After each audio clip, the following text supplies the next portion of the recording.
Story 1. Last year I attempted to sell my 2007 Mercury Mariner, which was in pretty good shape despite having a lot of miles and being rather old. Nonetheless, it ran very well and was a reliable car. Opting to list it on Craigslist due to previous positive experiences buying cars there, I took several pictures of the vehicle and posted the ad.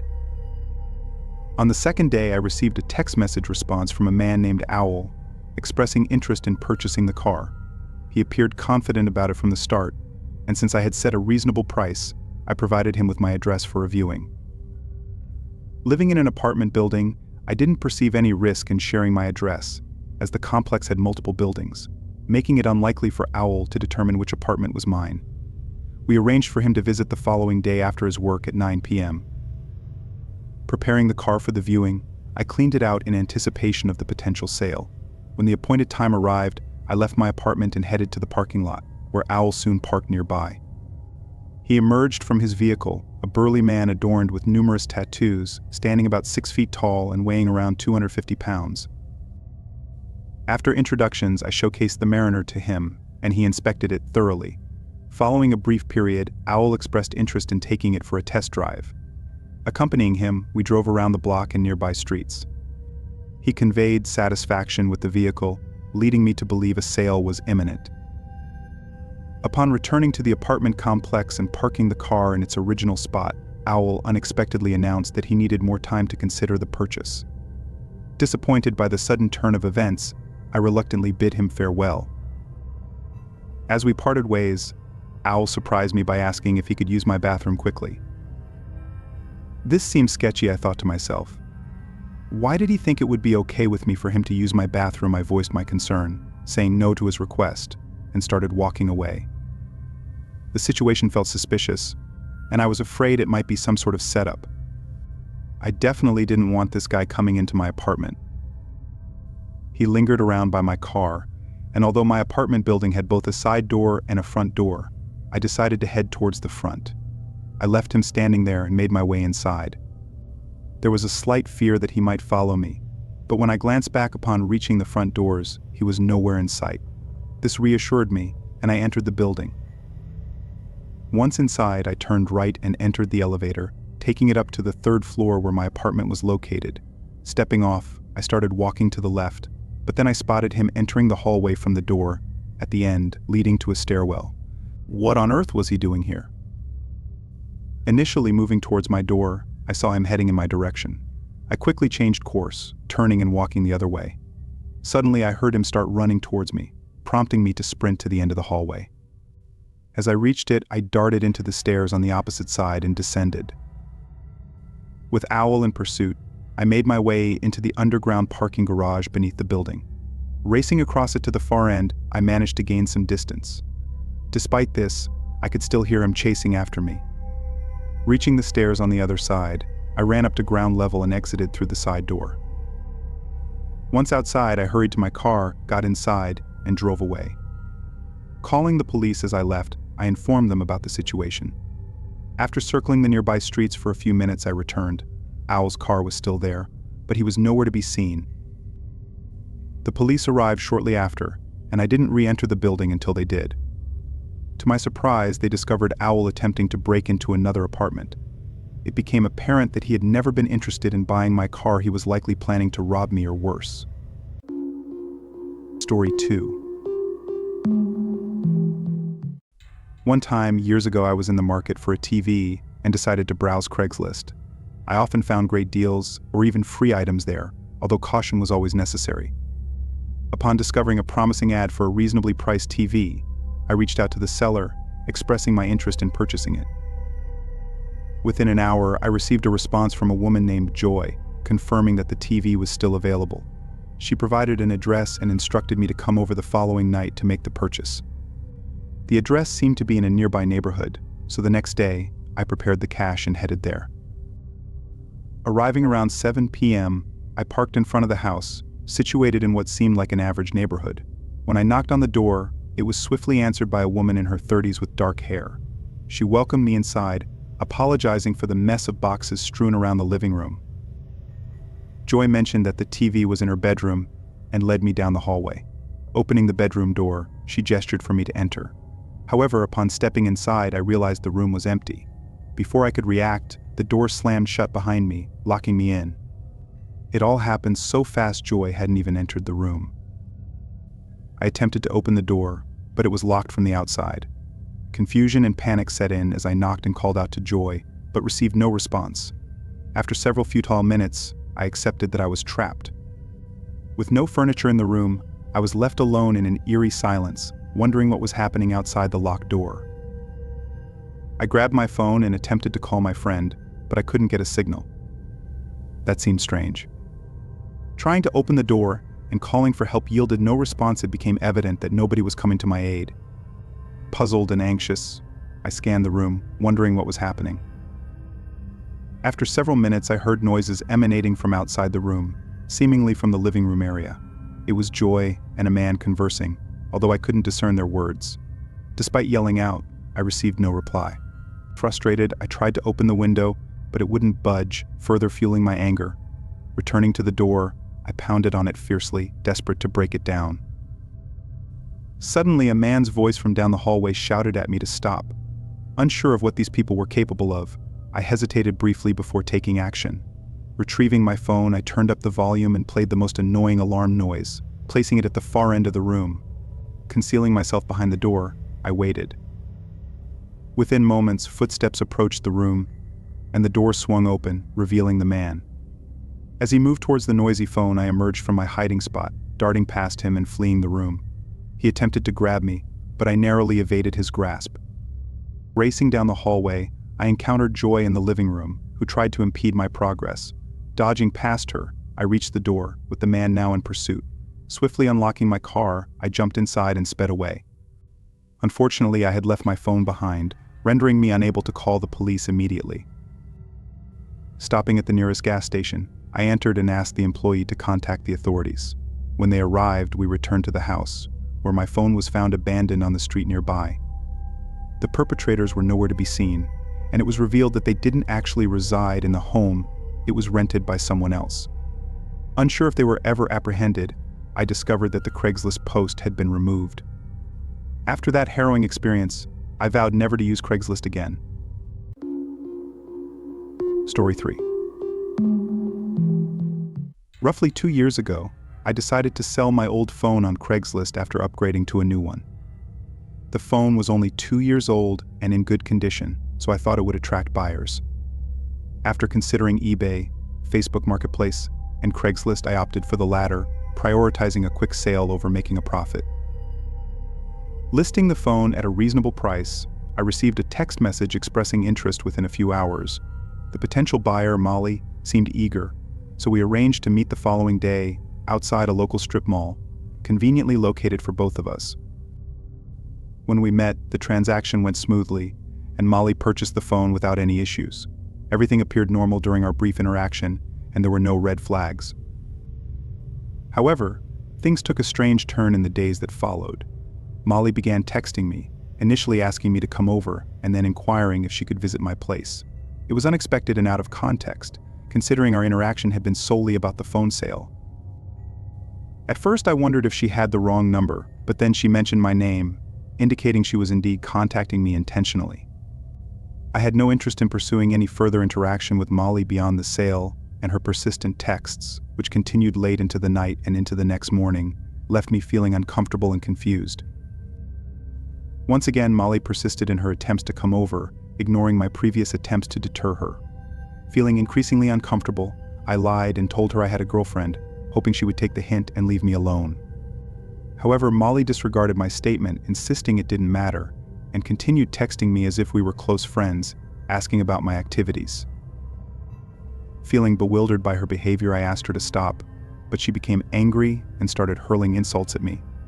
Frustrated and alarmed, I decided to block her, hoping to put an end to the unsettling situation. Little did I know, the ordeal was far from over. Later that same night, I heard a knock at my front door. Peering through the window, I was stunned to see Molly standing outside. How did she find out where I lived? It was alarming to think she might have followed me home. Reluctantly, I answered the door, intending to firmly tell her to leave.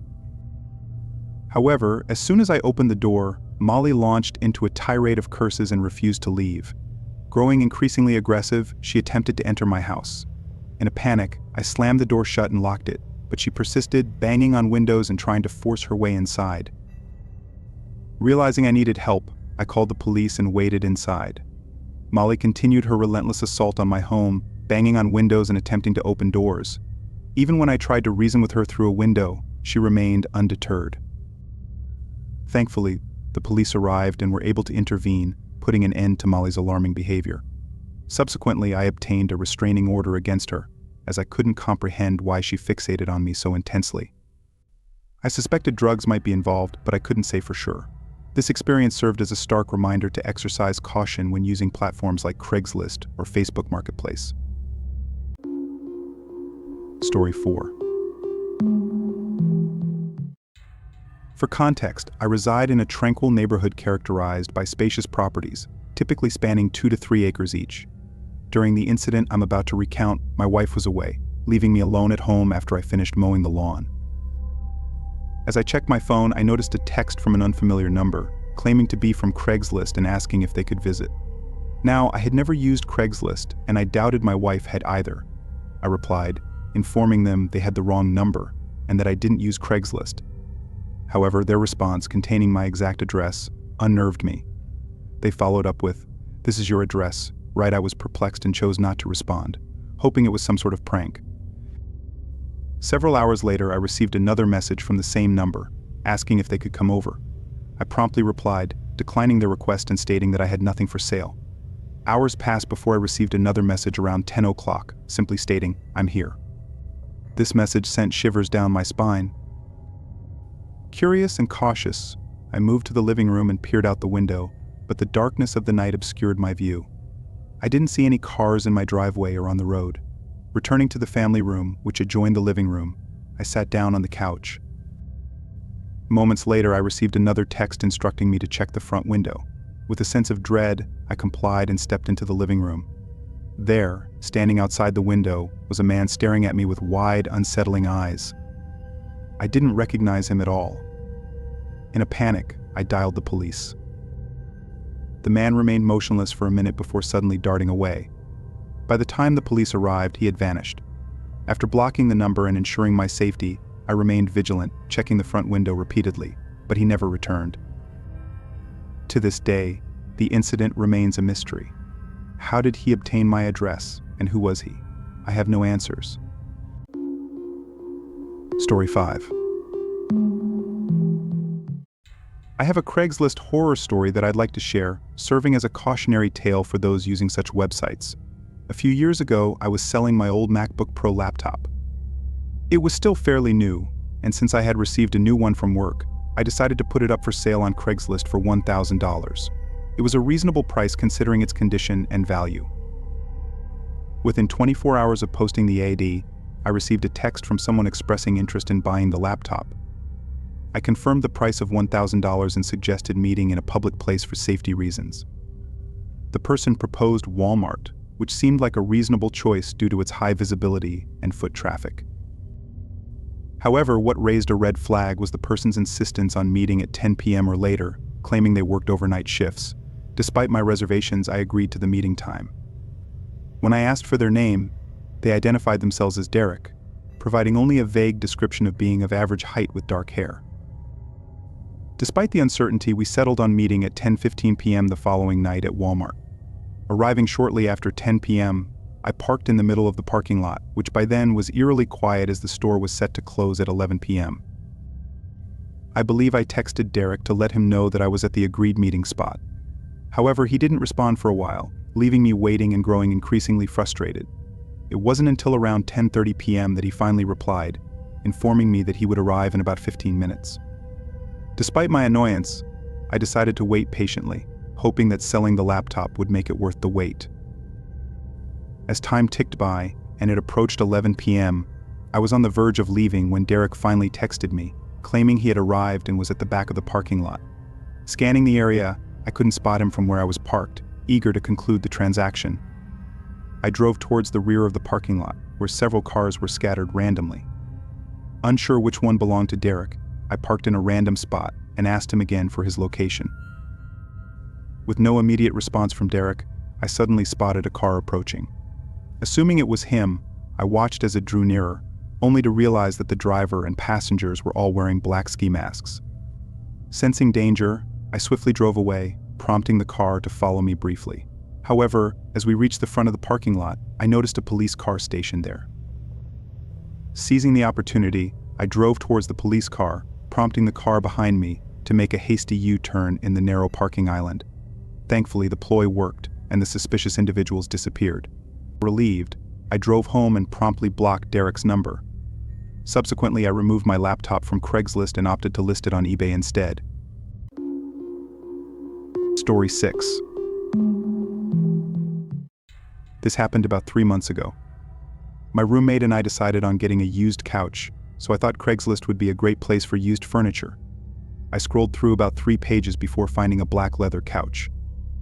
It was in really good condition and had a really good price, around $200. I told myself this was too good to be true. And man, I should have listened to myself. We arranged a price, and the guy told me to meet him at his place over email. My roommate was out working overtime, so I had to go alone. The address was a little ways out of town. The house was surrounded by trees. You had to go through the drive-thru to be able to see it. I got out of my car and knocked on the door. This house was different. It was small and wooden and looked pretty eerie. When I knocked the third time, I heard creaks on the wood floor coming from inside. Anyone could tell it was footsteps, but it sounded like they were tiptoeing. Then I heard a faint, muffled voice through the door. "Hey, are you the couch guy?" But they sounded pretty rushed. So I responded, yes, I am." He said back, "Okay, come around back. The couch is there." I felt a little weirded out by it, but I brushed it off. When I came around back, I saw something that I won't forget. I saw 4 tall men dressed in black robes with their hands together, and in front of them was a pit with a hatchet chain on it. Then I heard the same voice say, "Where's your friend? I booked it out of there," and frantically shoved the key in my car and started it. I looked out the mirror and saw the front door fly open. I shifted into first and floored it out of there. The thing that makes me uneasy to this day is that in the emails, I never told him I had a roommate. Story 7. I was about 12 years old, looking for some craft storage since I got a lot for Christmas. The ones at the stores were really pricey. So my 27-year-old sister and I looked for someone on Craigslist. We found someone offering a huge tote for only $10. That would mean getting a $90 discount. So we checked it out. The person lived relatively close to us. We gave the guy our email. He emailed us within an hour and asked where we should meet. I suggested we should meet at Dollar Tree since it was a short walk away. To my surprise, he asked to meet at my home. I lived in an apartment, so that would be inconvenient. So I said that we lived farther away. He said he could drive, but we declined. Eventually, we said it was okay to meet at Dollar Tree. But he could only meet up at 9 p.m. I said that's okay, even though it would be dark by then. He said to meet up today. My sister worked the night shift tonight, so she said I could walk there and back and to just bring my wagon so I could put the tote in it. She gave me $10 and I started walking at 8:30. I arrived just on time and I saw an old knocked up 2006 Kia. I assumed it was him. So I yelled, "Hey," got the tote. He got out of his car and said he left it at home. He asked if I wanted to take a drive with him to his house. I said I can't because it wasn't okay with my family. He said he would drive me home, and I firmly said no. He said if I came with him that I could get the tote for free. I got a very uneasy feeling. He said, "Hey, your address is 234 Letter Road, right?" My heart dropped into my stomach. I got freaked out and ran all the way home. I got home and ran upstairs like a demon was chasing me. I got to my room and locked all the doors and windows. I also covered them with black clothing and such. That night I was shaking like crazy. And then I heard a hefty man coming up the stairs. Almost no one on my floor was up that late. And no hefty men lived there. I heard a voice and I almost fainted. "Hey, you still want that tote? It's done in my car. Come help me get it." I almost puked and fainted. I looked through the peephole to see the man's back facing my door. I watched him turn around. When I covered the peephole with a black shirt I had laying around from before, the doorknob started to wiggle. I went under the sink cabinet and was silent as a worm. He started to try to kick the door down, and eventually he did. I felt like I was ready to die. I grabbed an old broom that was sitting in the cabinet. The The kicking down of the door woke up my neighbors, who came running in with a baseball bat. My neighbor whacked the guy in the face with the bat, and the guy fell to the floor. I got out with the broom and gave the man a wimpy whack before he stood up and tried to grab me. I physically jumped down the stairs and ran down the street to my sister's work like I was going to die. And I thought I was. I ran to the nurse's station and started to have a breakdown. I was crying and almost throwing up, and the nurses looked at me like I was just raped or something. I told them that a man was following me and was going to kill me. They got my sister and called the police. It turned out he was a serial rapist. Me and my sister moved, and she went away to college.